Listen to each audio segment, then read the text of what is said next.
Okay, so I'm welcoming back to the show Mike Hipple, and Mike is an amazing young man. He's an AAC communicator, and he is an advocate for children and adults with complex communication needs. We love Mike. He is the founder of the Wisconsin AAC network of grassroots statewide network to promote AAC in Wisconsin. And you're rocking a mustache, Mr. Hipple. Looking good. I've never seen you with a mustache. That's pretty fabulous. And he has brought with him, this is big doings here. We have a celebrity in the house. Sarah Blackstone is here with us, and she is an amazing clinician and the founder of the USSAAC, and is a current board member and a past president and fellow of the ISAAC. It's a lot of letters there that you guys are going to have to explain for us. And she is a speech and language pathologist. So, and your list of credits, ma'am, includes places like the Kennedy Institute, Johns Hopkins. I mean, we would need the rest of the show to talk about the amazing things that Sarah has done. So we're really thrilled that Sarah is here. But Mike, we're going to start with you. I want to welcome you and have you tell us about AAC and the community and what that is and why that's important to you.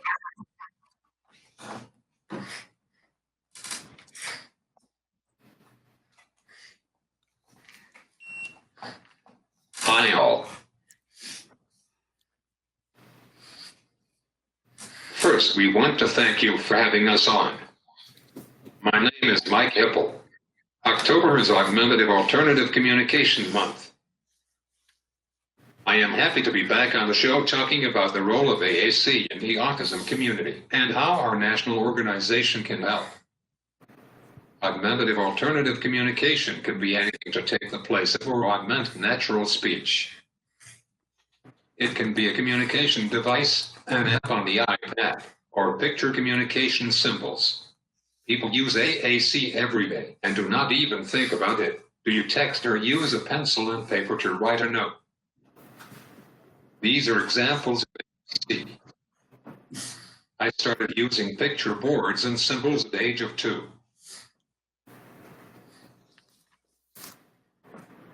When my speech did not come, I moved to an AAC device in 1st grade. Looking back, I should have started with a device at age 2.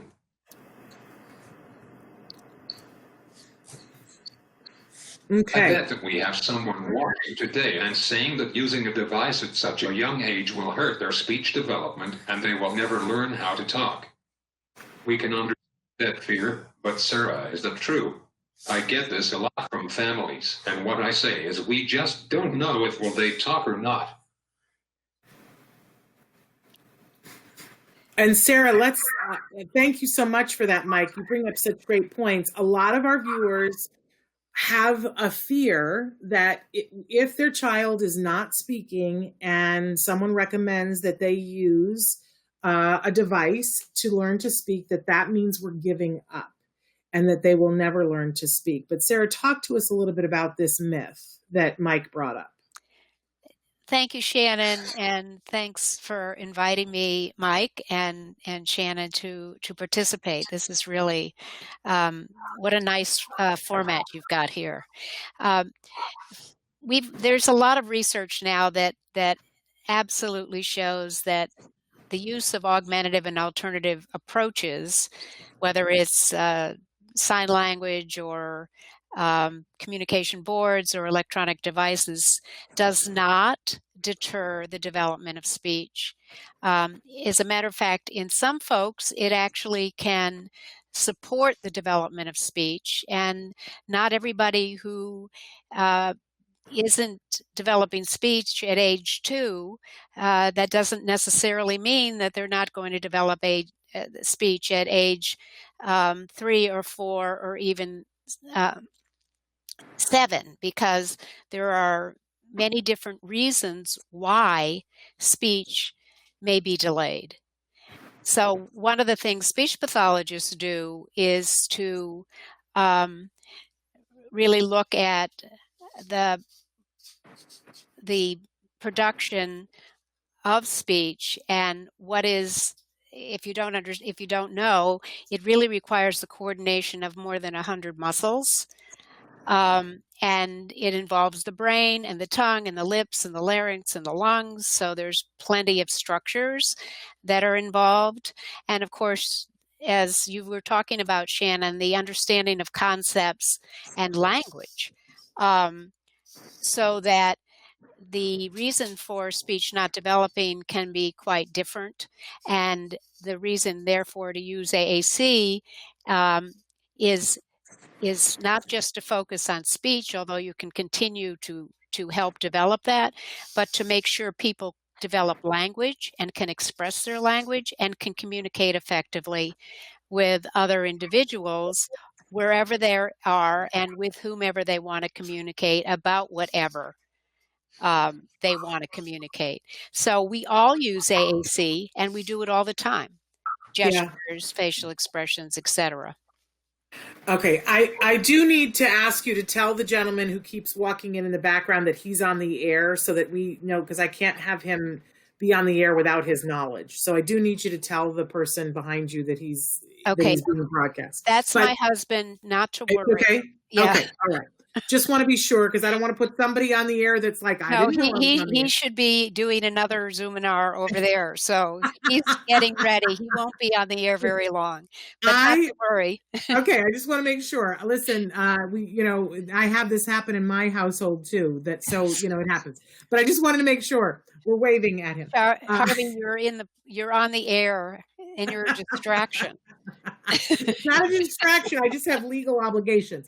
But you brought up an interesting point, and I think that this is one of the ways that, Mike, you have been such an inspiration to me over the years and helped me to understand, because listening to you convey how frustrating it was for you when you didn't have a device was life-changing for me.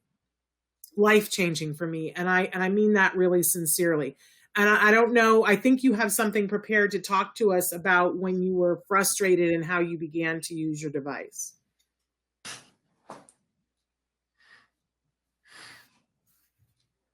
But what I know from being nonverbal myself, it was very frustrating not having a good way to communicate my needs and wants. Nonverbal children won't do anything to get their points across. They will communicate through behaviors, which we all know that is a bad way. Some children and adults on the autism spectrum have impaired communication. 40% of them are nonverbal. An AAC evaluation is a great place to start. Sarah, you talk about evaluation. So as I was really referring to, one of the things that is important is to bring in people with expertise. So you're not depending on myths. And also making sure that the people you do bring in have the expertise, so they understand people with autism and the spectrum, and the fact that some folks with autism really do struggle to use their speech to communicate, although there's many other ways they are communicating. So the reason to bring in a speech language pathologist is to determine, is to look at what's going on and what can you use to support the individual now and into the future. So the questions that we ask are important. The wrong question is, what device should I buy? That is the wrong question. That's often a question we get, but that's the wrong question, because you really want, I think AAC, augmentative and alternative communication, a better way of looking at what we want to do is CAA, communication access for all. So to flip it.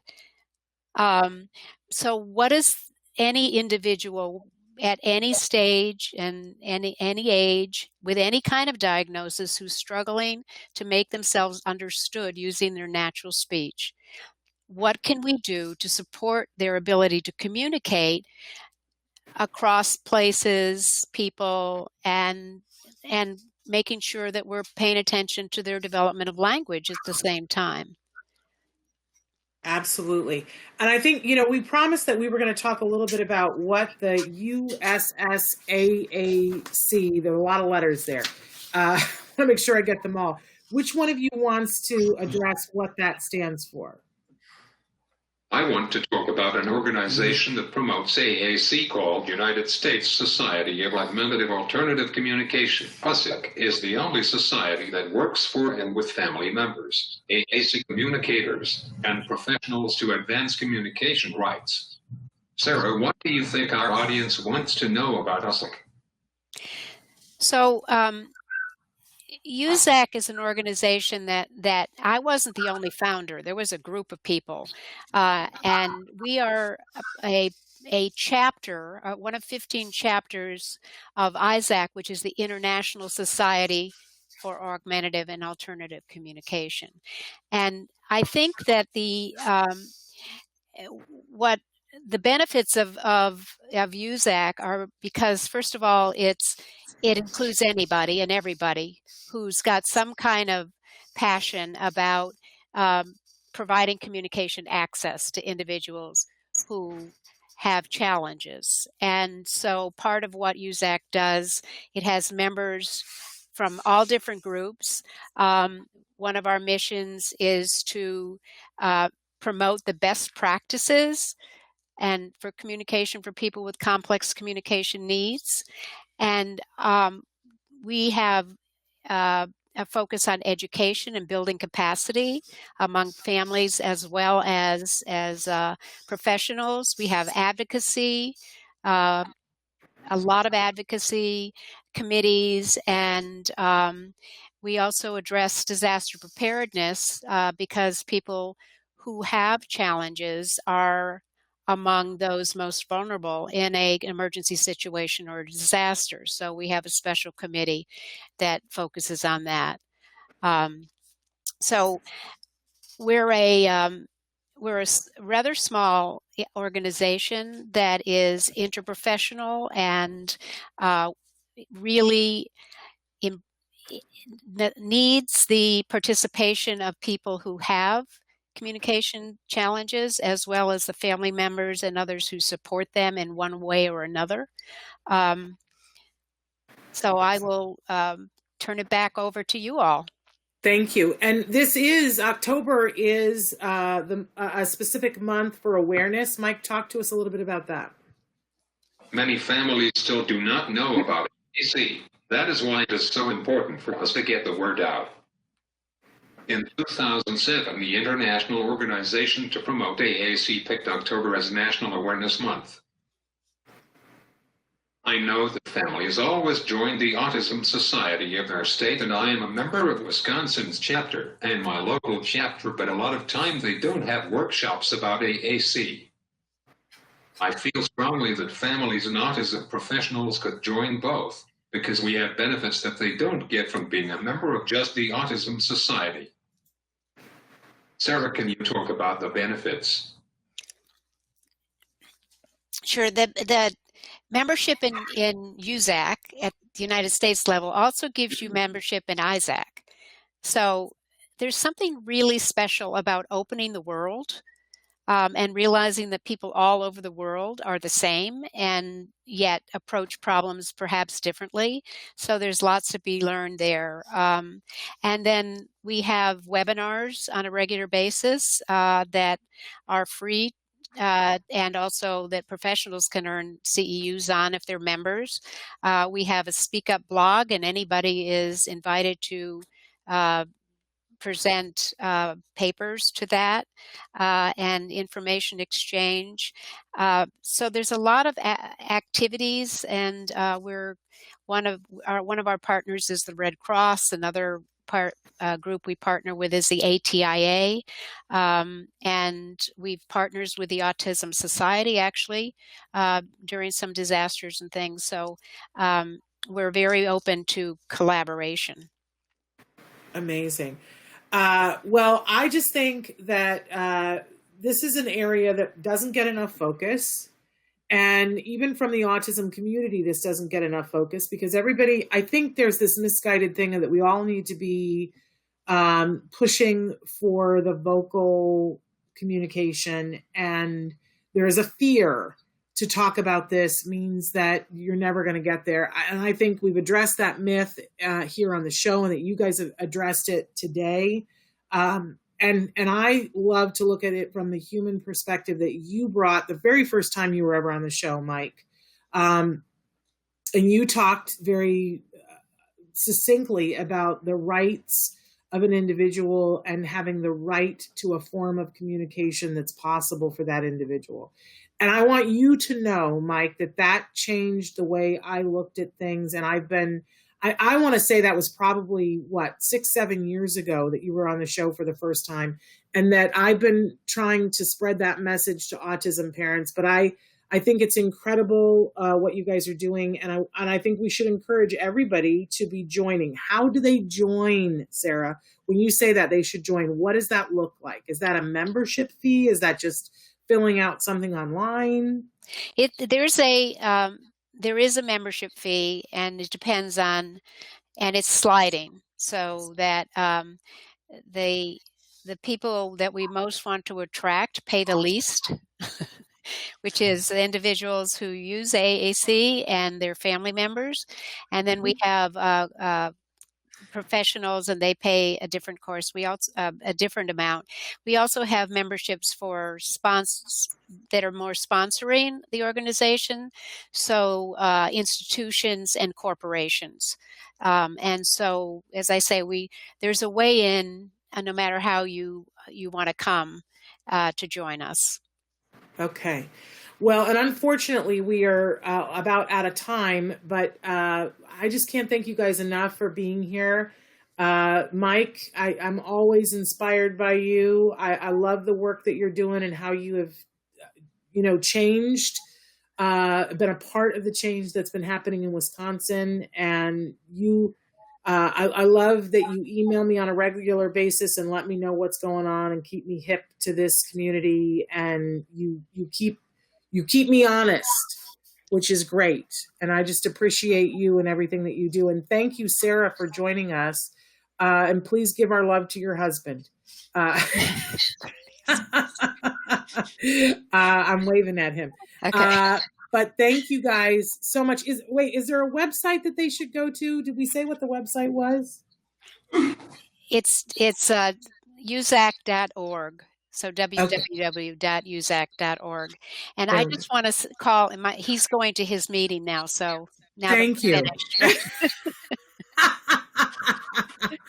I just want to say I feel so much love for you. I once was speaking on a conference in Africa in late at night, and I had said to my husband and my son, everybody has to be absolutely quiet. And my husband chose to take out the trash while I was doing it, and he knocked a chandelier over and it shattered during the conference with Africa. And I threatened him afterwards, but we laughed about it. So I feel your pain. He was fine. He didn't take out the trash. He was a star on the show. Give him our love. And I hope the argument that you have after this doesn't last more than 5 minutes. He loves to be on camera. So can I just say one thing? Yes. Okay. I want to call out Mike on behalf of USAAC, and you mentioned that he's done a lot in Wisconsin. Well, he's just finishing up his second term as the chair of the membership committee and USAAC, and we are indebted to his all the things he did with us for the organization and continues to do. And I just want to give a big shout out for Mike on behalf of USAAC. Way to go, Mike. You're impressing us all. And I don't know if you wanted to say something before we leave, Mike, so I'm going to pause.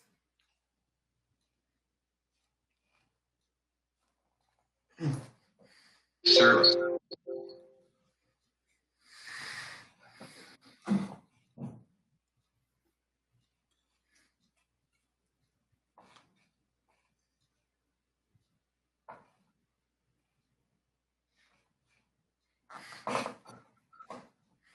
You. And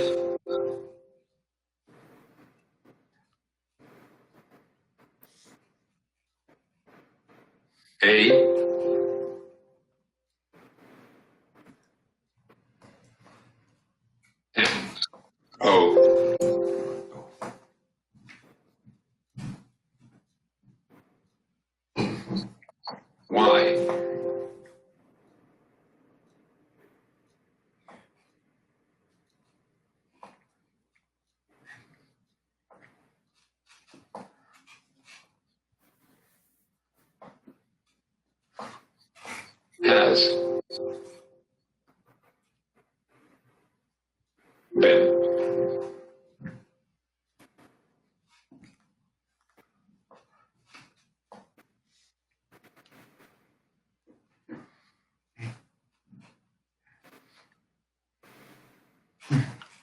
So,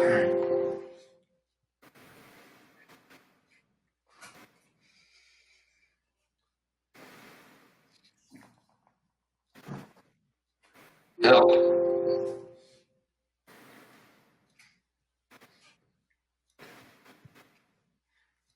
Helpful. Too.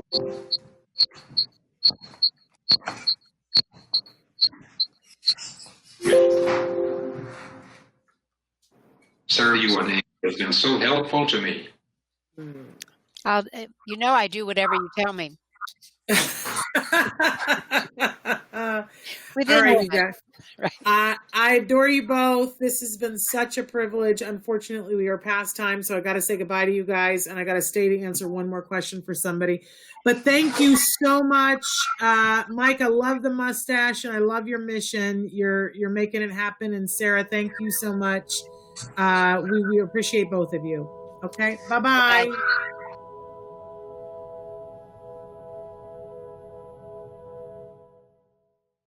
Hey, thanks for watching Autism Live. To subscribe, click here. And if you'd like to check out some more of our videos, click here.